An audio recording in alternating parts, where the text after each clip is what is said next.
discutidos y aceptados en la sociedad actual. En esta lección vamos a estudiar la presencia de la pena capital en ambos testamentos bíblicos, la práctica de la eutanasia y sus implicaciones éticas en la vida del ser humano. Número 1 dice, la pena de muerte en las Escrituras. En el Antiguo Testamento prescribe la pena de muerte. El Nuevo Testamento reconoce la existencia de la pena capital, pero no da una norma sobre el asunto. Punto número 1. En el Antiguo Testamento, en el pacto con Noé y en la ley de Moisés, la pena de muerte aparece como castigo retributivo. Y eso lo encontramos en Génesis capítulo 9.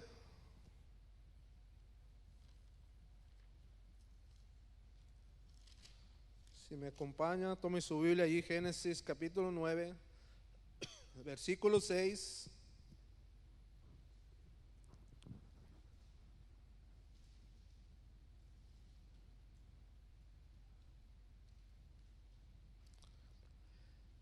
Génesis 9:6 dice, el que derramare sangre de hombre, por el hombre su sangre será derramada.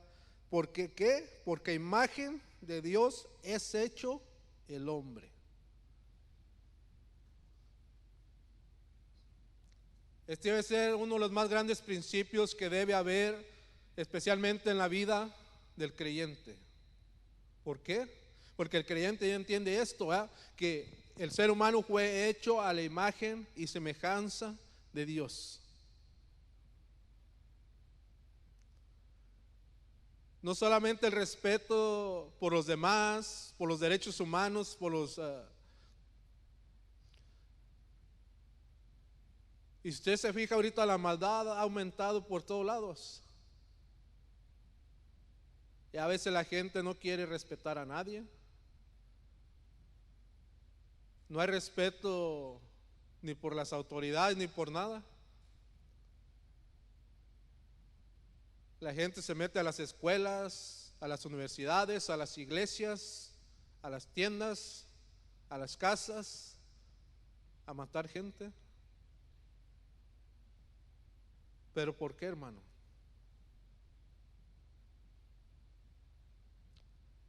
Él pasaba ahí por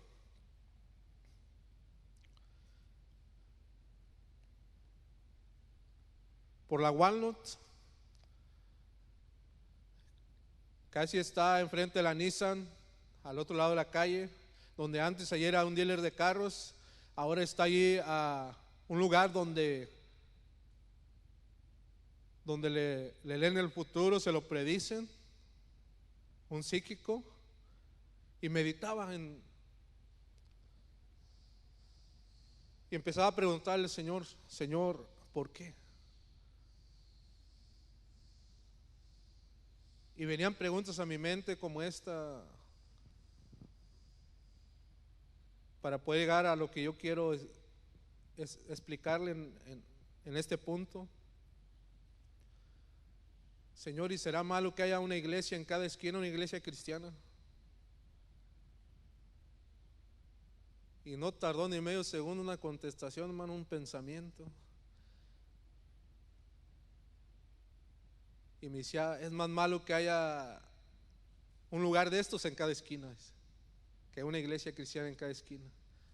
Dice, lo malo es que un pastor no se quiera ver con otro, no se quiera hablar con otro. ¿Por qué le comento esto? Porque nosotros debiéramos estar enseñando esta enseñanza allá afuera, no solamente aquí adentro. Y se llega a ese nivel de no valorar la vida humana. ¿Por qué? Porque muchas veces la iglesia está dejando de enseñar la palabra de Dios. Muchas veces nos encerramos en cuatro paredes y no estamos saliendo afuera. Esto fue, y lo relacioné con esto, fue lo que el Señor me enseñó el día de ayer. que es necesario enseñarle a la gente que el ser humano número uno fue hecho a su imagen y semejanza. Y cuando el ser humano allá afuera, la humanidad, las personas entiendan ese principio, ese valor bíblico, le van a encontrar el por qué respetar la vida humana. Mientras no encuentren ese valor, ese principio,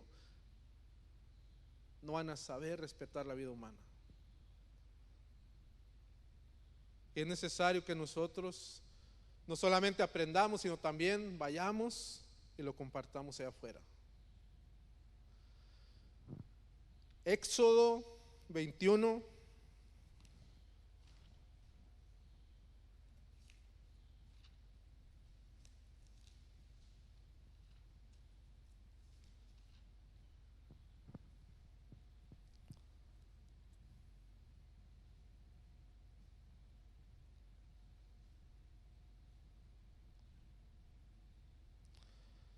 Éxodo 21, versículo 23, dice: mas si hubiere muerte, entonces pagarás vida por vida. Está hablando, ¿verdad?, de un pleito o acerca de una mujer embarazada, que si muriere el bebé que lleva dentro en el vientre, se aplicará la ley de ojo por ojo y diente por diente.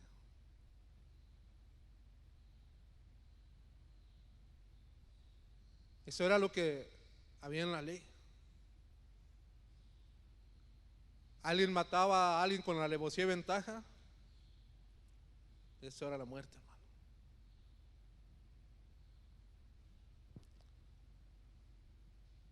Dice la guía, uno de los propósitos era castigar con la muerte al culpable por asesinato premeditado.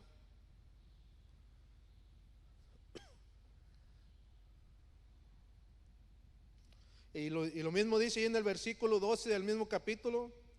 Dice: el que hiriere a alguno haciéndole morir, él también morirá. Esa era la ley. ¿Por qué?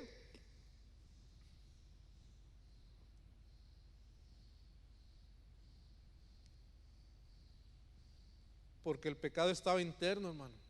El odiar a alguien que estaba hecho a la imagen y semejanza de Dios, matar a alguien que Dios hizo a su imagen y semejanza, quitarle el valor a lo que Dios creó, a lo que Dios formó.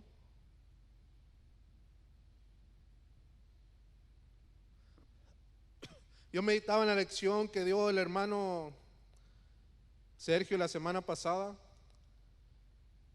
y me puse a buscar un poco ahí de estadísticas y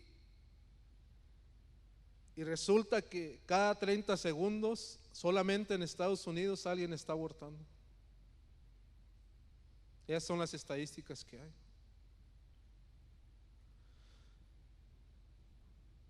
Hay 137 abortos cada hora, 3.300 diarios. Solamente en el año 1990 la estadística dice que hubo 1.6 millones de abortos solamente en Estados Unidos. Y eso es de lo que se lleva récord, de las personas que lo hacen escondidas. Eso no se lleva récord.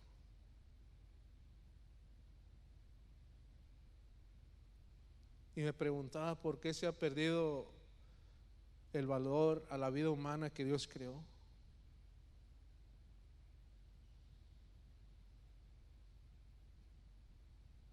Porque hace falta la palabra de Dios. No hay palabra allá afuera, hermano.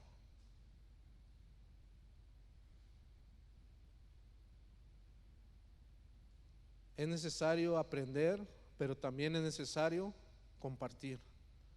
Porque aquellos dos leprosos dijeron: no estamos haciendo bien. Ellos estaban escondiendo toda la comida en la cueva, pero dijeron: no estamos haciendo bien. El castigo va a venir sobre nosotros porque no estamos haciendo bien. Estamos escondiendo el alimento que necesita el pueblo de Dios allá. Ellos ya están encerrados pensando que todavía el ejército enemigo los está rodeando.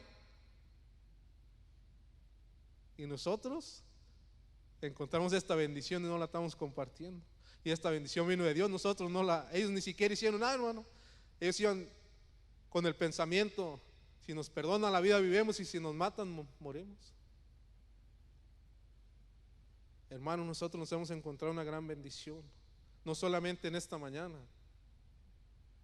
Cada vez que escuchamos palabra de Dios, hermano, viene la bendición, pero no estamos haciendo bien, no la estamos compartiendo. Por eso viene todo esto, porque la iglesia está ocupada en otras cosas.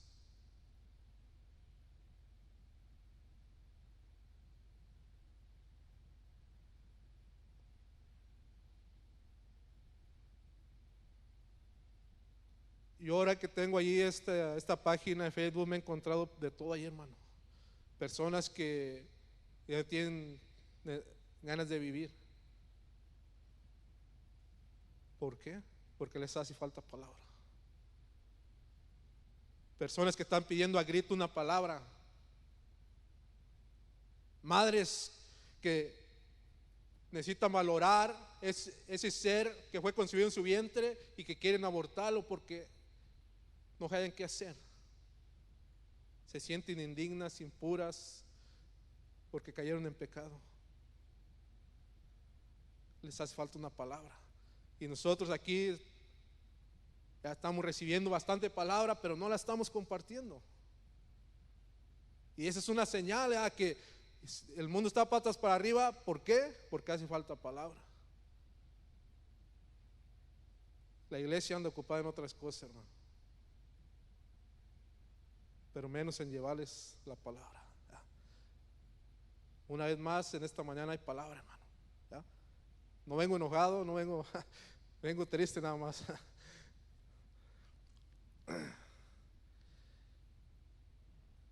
Y ya ni se diga los asesinatos, hermano.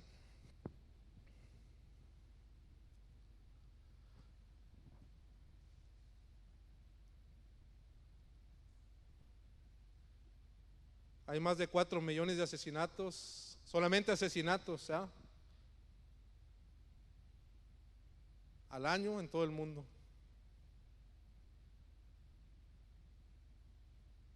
Más usted añádale allí a los que los secuestran y no saben ni de dónde andan.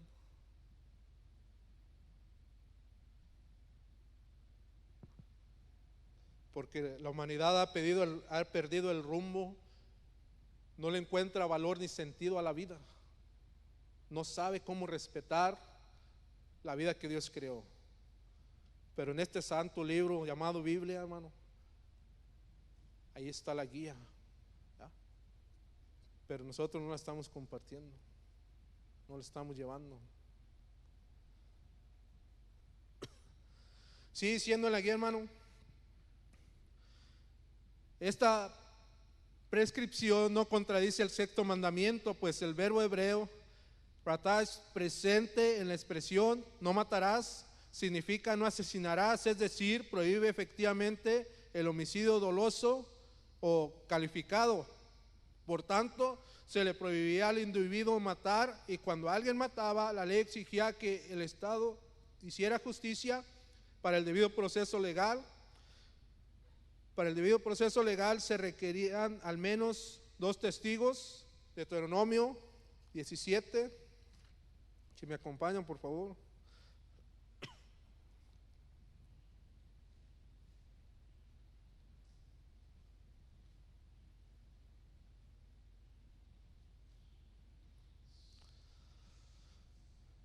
Y la ley decía en Deuteronomio 17:6, dice: por dicho de 2 testigos, de 2 o 3 testigos, morirá el que hubiere de morir. No morirá por el dicho de un solo testigo. Quiere decir que había que haber por lo menos 2 testigos, y se podía 3, pero por el testimonio de una sola persona no era confiable. Aún la acusación que llevaron esos 2 testigos, los jueces tenían que examinarlo, tenían que verificar si ellos estaban diciendo verdad o no. Pero el punto principal es que delitos como estos, de que alguien matara a alguien más, no quedaba más que la muerte. El castigo que merecía o debía recibir esa persona era la muerte.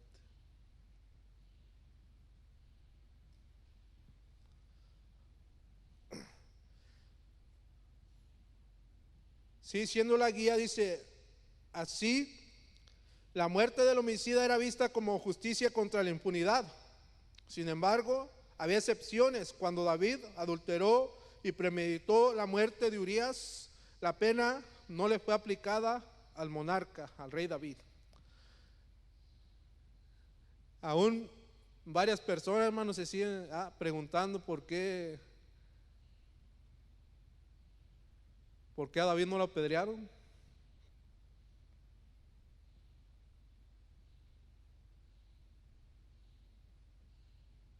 Pero podemos ver cómo Dios tomó el control allí, en esa situación, y cómo Dios personalmente trató con él.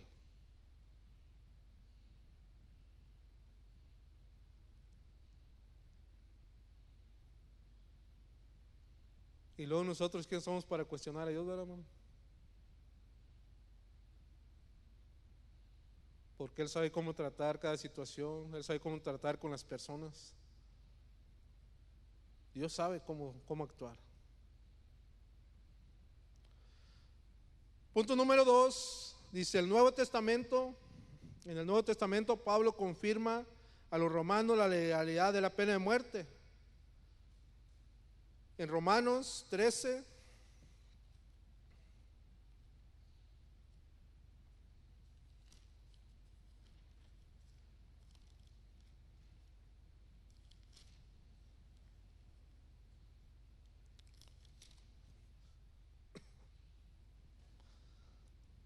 fue uno de los versículos que leímos al principio. Romanos 13:4 dice: porque es servidor de Dios. ¿Ya? Entonces, ¿qué es una persona del gobierno? Una persona, un magistrado, como dice la Biblia, un alguacil, un juez. ¿Qué es primeramente Dios, hermano? Es un servidor de Dios. ¿Y cómo Dios lo ha puesto ahí? ¿Para qué dice? Es un servidor de Dios para tu bien, para mi bien. Dice: pero si hace lo malo, teme, porque no en vano lleva la espada. ¿Cómo Dios le ha dado la espada y le ha dado entendimiento, le ha dado sabiduría? ¿Para qué? Para que castigue. Dice: pues es servidor de Dios, dice, vengador para castigar al que hace lo malo. Tal vez usted me dirá: pero pues algunos son corruptos. No estamos hablando ahorita de eso, eso los dejamos a un ladito. Estamos hablando aquellos que se centran en hacer el bien, hermano. Aquellos que son justos, aquellos que no actúan por un precio, no se venden.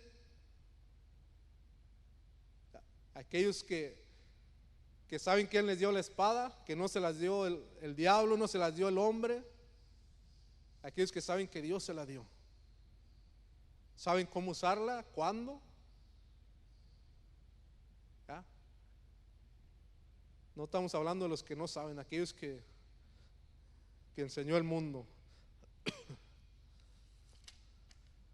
Pero como Dios, tanto en el Antiguo Testamento como en el Nuevo,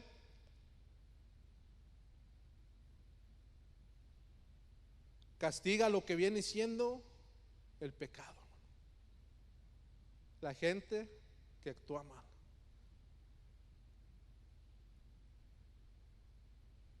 Sí, siendo en la guía dice: sin embargo, el apóstol no normaliza la aplicación de la pena, no ordena ni prohíbe, Solo reconoce la existencia de la ley como medio de castigo.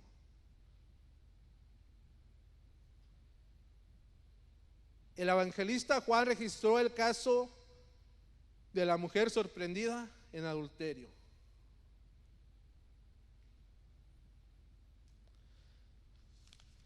¿Alguna vez se ha preguntado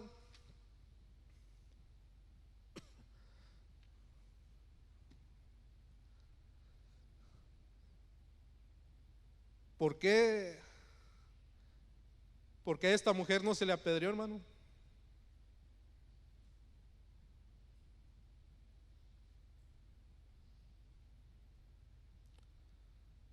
El escritor de la guía, aquí si usted la leyó, dice él que faltaron los 2 testigos.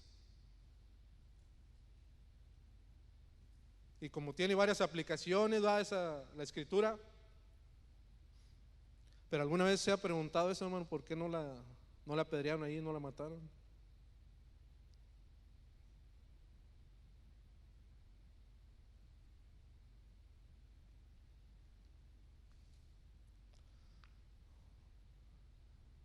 Mismo Jesús tampoco les dijo no la apedreen, sí la apedreen. Él solamente los enfrentó con el pecado. Él dio a entender, ella es pecadora, pero si ustedes no son pecadores, pues arrójenle la primera piedra. Muchas veces como seres humanos, hermanos, solamente podemos llegar a condenar a la persona, y eso es lo más facilito. Pero ayudarla, hermano, a que reconozca que necesita arrepentimiento para poder entrar en el reino de Dios.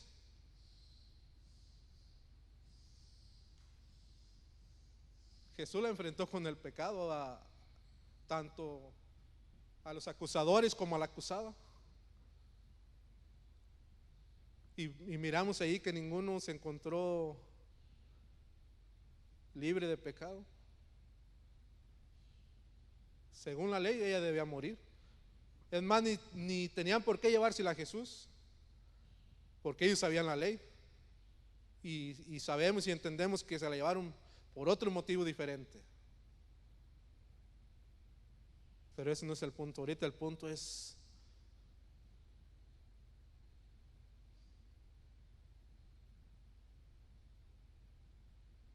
que no se está enfrentando la situación en su punto principal, que es el pecado. No se les está poniendo en el camino del arrepentimiento, no se les está llevando ese mensaje. Sí, hay muchos asesinos allá afuera, inclusive madres que asesinan a sus hijos en su vientre. Les meten esa aspiradora, esa máquina, y que los va sacando en pedacitos. Es una mujer asesina, un doctor asesino. No solamente el que le mete el cuchillo a otro, el que le da un balazo a otro.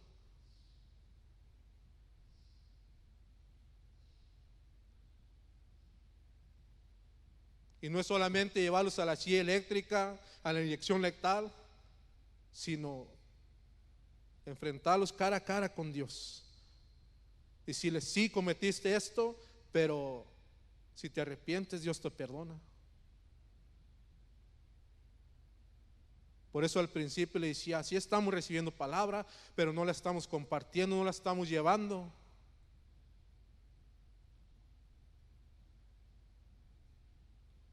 Por eso hay todo eso allá afuera, hermano.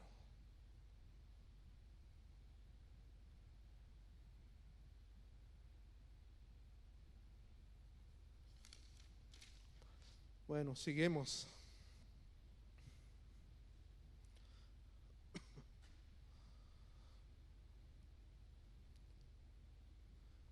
Ahí Jesús podemos ver, ¿verdad?, que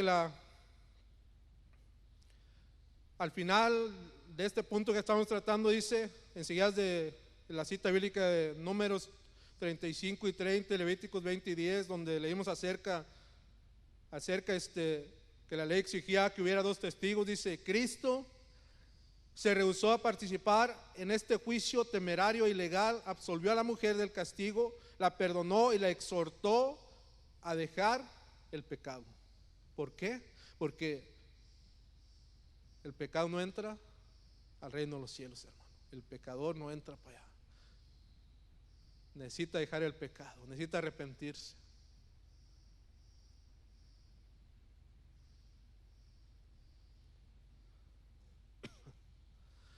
Le voy a leer ayuda teológica que viene aquí en la guía del maestro. Escuche.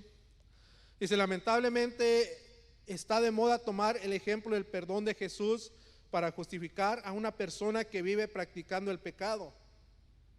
No por casualidad es común en el nombre del amor. ¿Sí he escuchado eso, hermano? Esas frases que la gente se justifica porque Dios es amor.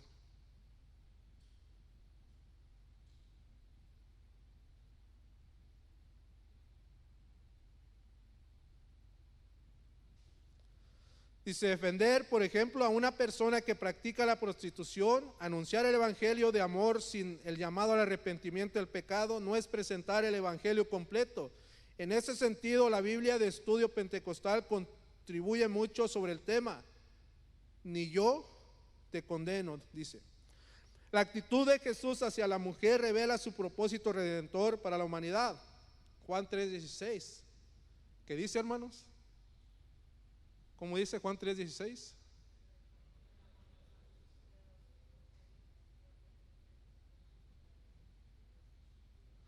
De tal manera amó Dios al mundo.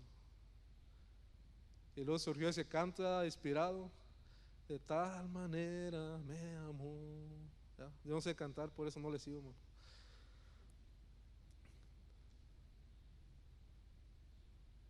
Pero el amor de Dios está exigiendo, hermano, está pidiendo que hay que dejar el pecado.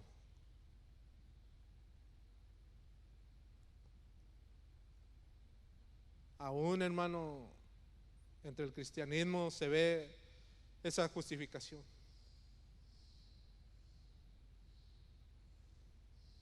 ¿Por qué? Solamente le voy a dejar esto así medio incompleto y usted le pone allí, ¿ya? Usted le pone ahí crema a los tacos, como a veces decimos.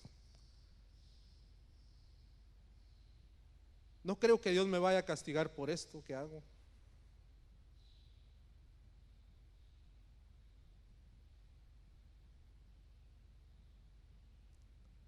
Hacia afuera ya hay muchos que se justifican. No creo que Dios me vaya a castigar por vengar la muerte de mi papá. Aquel mató a mi papá.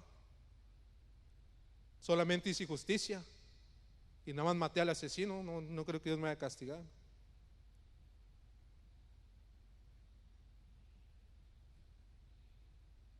Y utilizan la frase el amor de Dios para justificarse y no arrepentirse. No enfrentarse cara a cara aquí en esta tierra con el Redentor. Pero quieran o no quieran, se van a enfrentar cara a cara con Dios un día. Un día delante de Él se va a doblar toda rodilla y toda rodilla va a reconocer a Dios. Pero para muchos ya va a ser demasiado tarde. Hoy es el día. El día que se escucha el mensaje del arrepentimiento, ese es el día. Por eso es necesario llevarlo, hermano. No solamente aquí tenerlo y encerrarlo aquí, hay que llevarlo.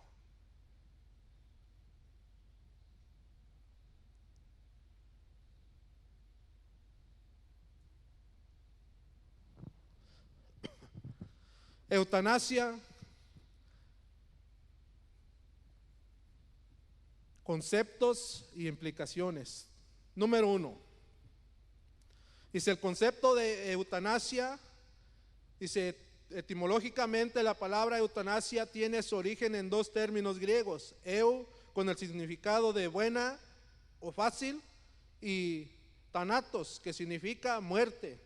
La unión de estos dos términos resulta en la expresión buena muerte, también conocida como muerte misericordiosa. Eso es lo que encontramos con el significado de eutanasia. ¿Algunos habían escuchado aquí ese término, hermano, eutanasia? El hermano Abel dice que sí. El hermano Dardo dice que amén.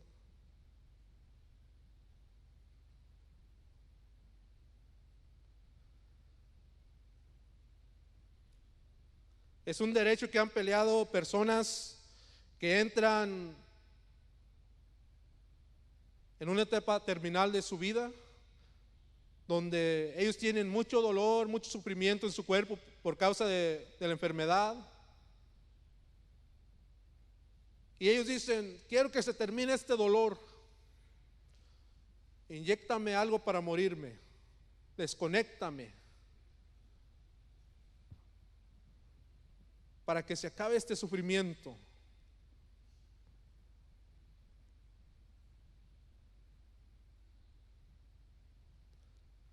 Pero ¿qué leímos en 1 Samuel? Que Dios es el que tiene el derecho, la autoridad, el poder, el dominio sobre la vida y sobre la muerte. Nadie más. Nadie le puede quitar la vida a otro. Sí puede quitársela, pero no debe. ¿Por qué? Porque tarde que temprano vas a enfrentar el juicio de Dios. Tarde que temprano se va a encontrar con Dios, y si no se arrepiente, hermano, se va a ir al infierno. ¿Por qué? El ser humano puede poner aquí muchas reglas, pero las únicas reglas que valen, hermanos, son las que puso Dios, las que ha establecido Dios. Yo puedo poner aquí una regla, usted puede poner otra. Saliendo de aquí nos encontramos a alguien que pone otra acerca de la vida y de la muerte. Pero cuando las ponemos a un lado de la palabra de Dios, hermano, eso es basura.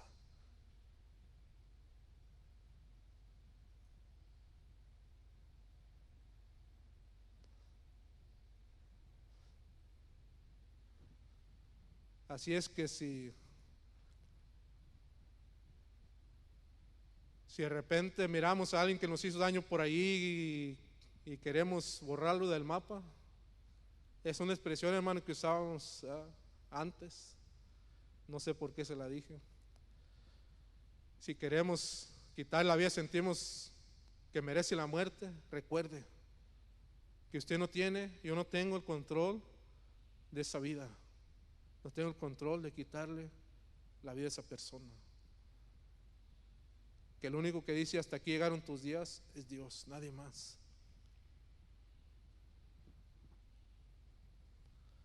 ¿Se imagina esas personas que estén sufriendo, digamos, de un cáncer y que ni la morfina, ni la metanfetamina, no sé cómo se llama la otra cosa, que es para el dolor, le haga efecto? Sufriendo aquí, cruza la línea de la muerte y empieza el castigo eterno. Pero ¿por qué hacen eso estas personas? Porque tal vez no han escuchado la palabra de Dios o no la han recibido. Y si nosotros sabemos de alguien que está en su etapa terminal, es necesario llevarle la palabra, hermano, para que no vaya a tomar esas decisiones. ¿Qué tal si llega ahí el hermano Rafa ahí con uno que está en cárcel terminal y le dice: mira, Cristo te ama, arrepiéntete, recibe a Cristo como Salvador, por si llegas a morir en los próximos minutos, te vas derechito al cielo, al reino de los cielos? Y luego lo recibe a Cristo, y luego el hermano Rafa, el Espíritu Santo le dice: ora por él que yo lo voy a sanar.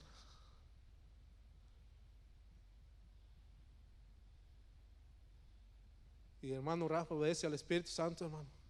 En el nombre de Jesús recibe sanidad y se levanta aquel. Y ya estaba pensando en quitarse la vida, hermano.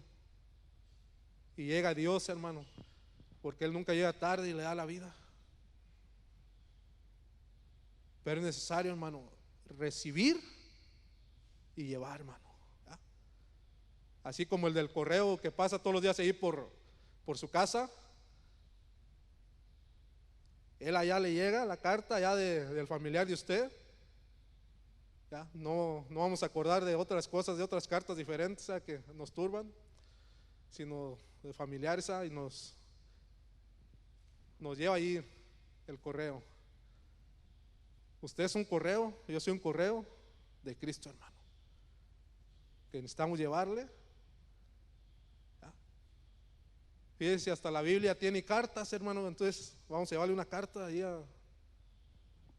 la carta de Pablo, la carta de Pedro.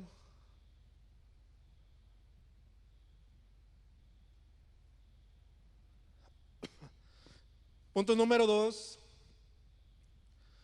las implicaciones de la eutanasia. La práctica de la eutanasia tiene implicaciones de orden legal, moral y ética en los aspectos legales. La Constitución de Brasil asegura la inviolabilidad del derecho a la vida en el artículo 5. Así, la eutanasia es tipificada como crimen en el Código Penal brasileño. Artículo 122 dice: sin embargo, se tramita en el Senado Federal el proyecto de ley.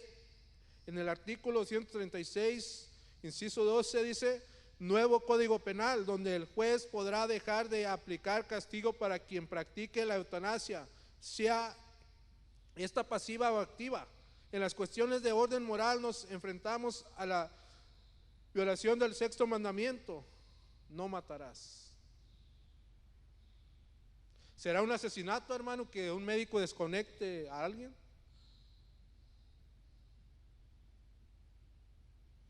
Le voy a preguntar, hermano Rafa, ya con confianza. ¿Qué piensa usted, hermano?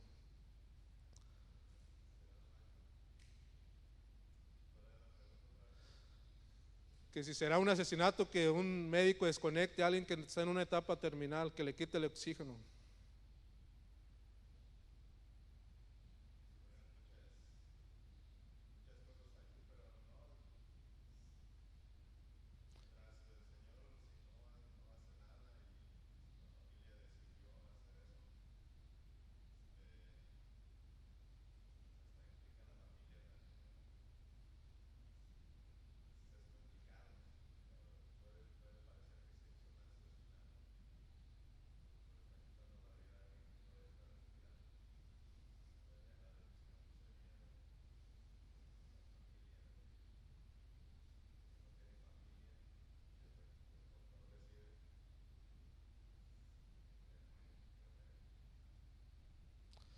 A ver, Manuel.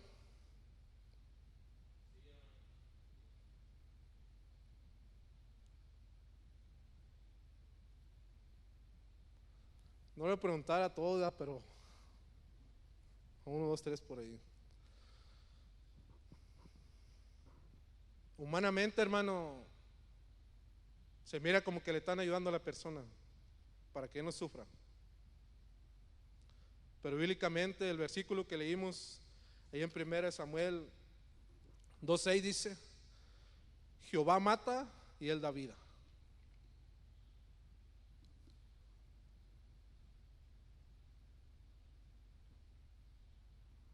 Un día de repente llegó a vivir, cuando vivíamos en los apartamentos, una hermana que se llama Fabiola. Ya se le murió su niño hace poquito. Estuvo allá en el otro templo. Y su niño se lo operaron de la columna en Atlanta. Y estábamos yendo a verlo hasta allá, a visitarla. Y un día que llegamos allí nos dijo: hermanos, fíjense que el médico vino que desconectara a mi niño, que él ya no tenía remedio y que me dio a entender que nada más estaban perdiendo el tiempo. Le dije que no, que Dios tenía el control de la vida y que si él quería llevárselo, se lo llevaba hasta conectado, pero que yo no iba a convertir en una asesina. El médico no quedó conforme, fue con el capellán, lo convenció, vino él, le explicó con versículos y todo. La hermana le dijo lo mismo, porque ella entendió que el único que tiene el poder de quitar la vida a una persona es Dios. Es el que dice: hasta aquí llegaron tus días, vente para acá conmigo. Que se preocupe al que no tiene a Cristo, porque aquí todos tenemos a Cristo, por eso hablamos de esa manera.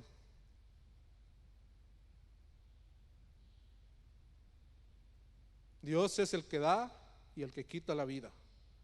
Él tiene el dominio. Ese es un valor, un principio que debe estar en el corazón del creyente. Porque va a llegar, no tal vez a todos, pero de repente a alguien aquí, que alguien le caiga tal vez en coma, por ponerlo un ejemplo de esa manera.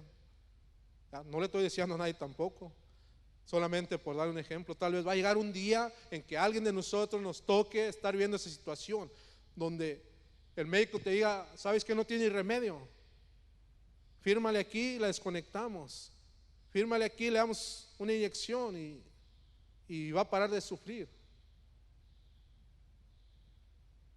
Bíblicamente, si nosotros llegamos a hacer eso, hermanos, nos vamos a convertir delante de Dios en unas personas que le quitaron la vida a alguien. ¿Por qué? Porque le firmamos ahí. Sí, hermano.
Sí, todo está en que la persona conozca de Dios.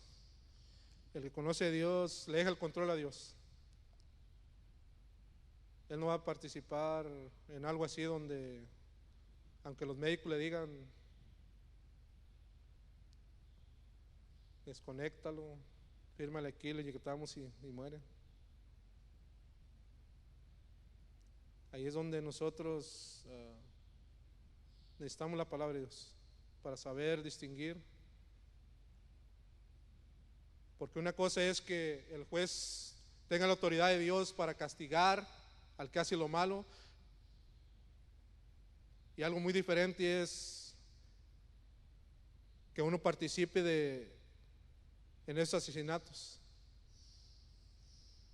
Pero ¿qué más puede hacer la humanidad si no tiene palabra de Dios?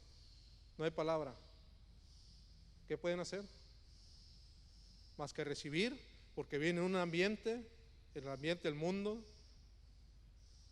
no hay palabra de Dios. ¿Se imagina como las personas que se suicidan?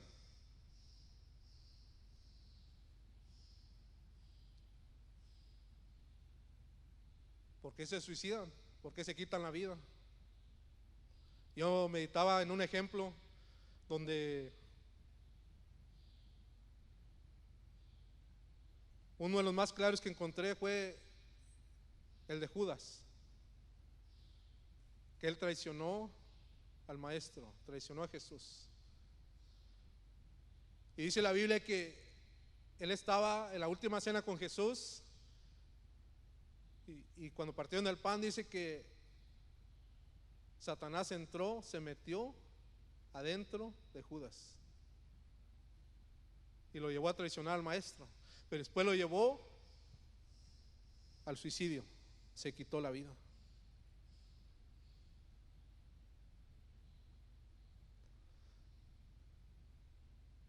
Ha habido personas, hermano, que practican la eutanasia. Ellos firman para que les pongan una inyección, para que les desconecten las mangueras. Se están suicidando. Ellos no debieran hacer eso delante de Dios. ¿Por qué? Porque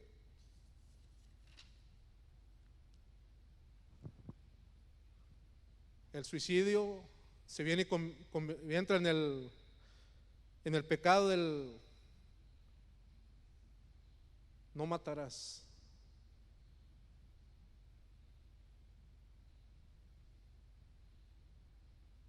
Y es donde los cristianos, la iglesia, forman un gran papel ahí, donde estamos enseñando o no estamos enseñando. Y así ellos deciden quitarse la vida a pesar de haber escuchado la palabra de Dios,